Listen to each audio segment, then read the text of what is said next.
मंचलों में योगी फोर्स के operation M का खौफ है।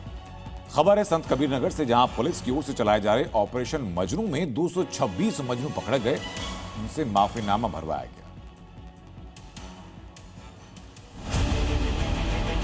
पुलिस थाने के बाहर खड़े इन लोगों ने अपने चेहरे से छिपाया, क्योंकि इनका सबका गुनाह ऐसा ही है।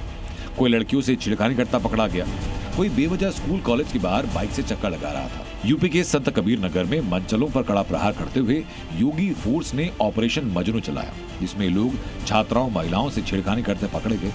2 दिन के भीतर पुलिस ने ऐसे 226 मंचलों को पकड़ा, उनसे माफीनामा भरवाया, जबकि 7 मजनुओं का शांति भंग में चालान किया गया।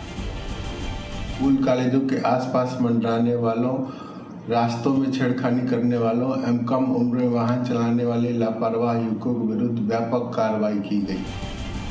पुलिस ने साफ किया कि छात्राओं का पीछा करना, अभद्र हरकत करना, अभद्र टिप्पणी करना और महिलाओं को असहज महसूस कराने वाला कोई भी व्यवहार बर्दाश्त नहीं होगा। और अब खबर लखनऊ में डबल मर्डर और एक सुसाइड की, जिसकी मिस्ट्री अब तक अनसुलझी है। एक व्यक्ति ने पहले बैंकर पत्नी की गोली मारकर हत्या की, फिर अपनी बहन को भी गोलियों से छलनी कर दिया, उसके बाद खुदकुशी कर दी। बैंक के सामने बैंक की रिलेशनशिप मैनेजर दिव्या मिश्रा की उनके पति मानस बाजपेयी ने गोली मारकर हत्या कर दी। बताया जा रहा है कि मानस ने बैंक के बाहर दिव्या को बुलाया, दोनों में बहस हुई। मानस ने पिस्तौल निकाली, दिव्या को गोली मार दी, जिससे उसकी मौके पर मौत हो गई। दिव्या को गोली मारने के बाद मानस बाजपेयी ऑटो में बैठकर सीधा घर पहुंचा, जहां मानस ने पहले अपनी बहन को गोली मारी, खुद को गोली मारी, दोनों की मौके पर मौत हो गई। मर्डर जो है वो ICICI बैंक के पास किया गया और उसके बाद यहाँ घर पर आकर उसने अपनी बहन को मारा और फिर सुसाइड कर लिया है।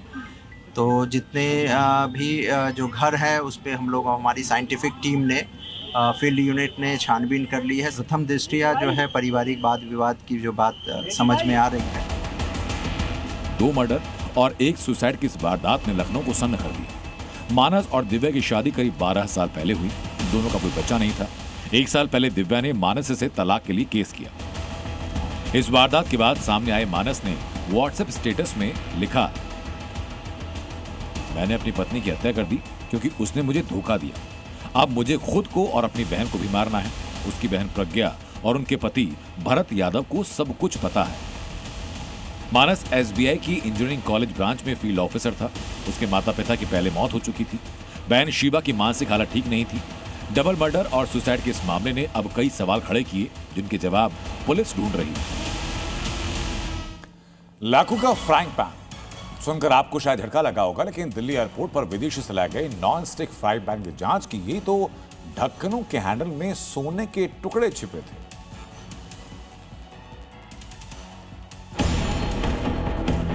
ये कोई कुकवेयर सेट की दुकान नहीं है, बल्कि दिल्ली एयरपोर्ट का कस्टम विभाग का दफ्तर है, जहां विदेश से लाए सामान की जांच हो रही है। इस फ्राइंग पैन की लिड का हैंडल आपको सामान्य लगेगा, लेकिन अगले पल जो दिखेगा उसको देखकर आप चौंक जाएंगे। ढक्कन के अंदर से सोना निकल रहा है। दूसरे और तीसरे ढक्कन के अंदर से भी सोना निकल रहा है। तीनों ढक्कन में कुल 523 ग्राम सोना छिपाया गया, जिसे लेकर तस्कर रियाद से मुंबई के रास्ते दिल्ली पहुंचा। यहां टर्मिनल 1 पर कस्टम विभाग की नजर से बच नहीं पाया। 24 कैरेट गोल्ड के 15 टुकड़े बरामद हुए, जिनकी कीमत 1 करोड़ रुपए से ज्यादा है। कस्टम विभाग अब इस जांच में है कि तस्करी किसके इशारे पर और कहां के लिए थी। दिल्ली में यमुना पानी से लबालब भरी है, बावजूद इसके दिल्ली में पानी का संकट पैदा हो सकता है। वजह कि नदी के पानी में अमोनिया खतरनाक स्तर तक पहुंच चुका है। CPCB के मुताबिक वजीराबाद में यमुना के तलहटी में लंबे समय से गाद जमा है, जो अमोनिया बढ़ने की वजह से हो सकती है। यमुना इस वक्त भरकर चल रही है, लिहाजा पानी रोककर गाद हटाना मुमकिन नहीं। इसलिए पानी की सप्लाई कम करने का रास्ता अपनाया जा सकता है। बता दें कि यमुना में अमोनिया बढ़ने की कई वजह है। मसलन वजीराबाद ओखला तक 22 नाले हैं। 22 नालों का पानी यमुना में जाता है। प्रदूषित नाइट्रोजन युक्त पानी रहता है, जिससे यमुना में अमोनिया बढ़ सकता है। अगर गाद हटा भी दी जाए तो नालों के जरिए नाइट्रोजन युक्त पानी से गाद दोबारा जमा हो सकती है। ऐसा पानी पीने से दिल्ली वालों का पाचन तंत्र प्रभावित होगा, रेस्पिरेटरी सिस्टम को नुकसान पहुंच सकता है। संगम नगरी प्रयागराज में लगातार बारिश ने शहर की रफ्तार पर ब्रेक लगा दिया। कई इलाकों में जलभराव इतना ज्यादा कि सड़कें और रेलवे ट्रैक तक पानी में डूब गए। क्योंकि बारिश हुई और संगम नगरी पानी पानी हुई, सड़कें गायब। गाड़ियां पानी में और रेलवे ट्रैक पर सैलाब। ये तस्वीरें देखिए जिसमें रेलवे ट्रैक डूबा हुआ है। ऐसे में ट्रेन से सफर करने वालों के लिए तो परेशानी है ही, लोगों को आवाजाही में भी परेशानी का सामना करना पड़ रहा है। और ये प्रयागराज का जॉर्ज टाउन थाना, जिसमें पिछले 3 दिनों से पानी है।